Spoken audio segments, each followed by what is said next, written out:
क्रांती news, आवाज सर्वसामान्यांचा। देवळा तालुक्यातील दहिवड येथे अवकाळी पावसाचा तडाखा, शेतकरी राजा हवालदिल।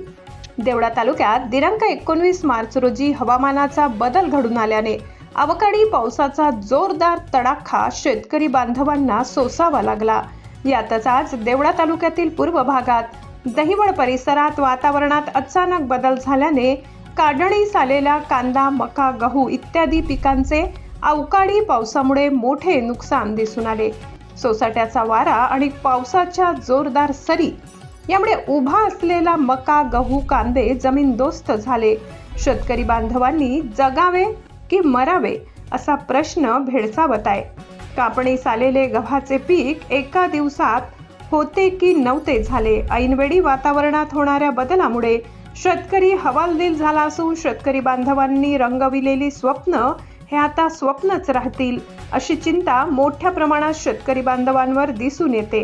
प्रशासनाने त्वरित झालेल्या पिकांच्या नुकसानीचे पंचनामे करावेत अशी विनंती करण्यात आली। महाराष्ट्र क्रांती न्यूज साठी प्रतिनिधी दादाजी हिरे, देवळा। अशाच नवनवीन बातम्या पाहण्यासाठी आमच्या महाराष्ट्र क्रांती न्यूज या YouTube चॅनलला लाईक करा, सबस्क्राईब करा आणि बेल आयकॉनला प्रेस करा।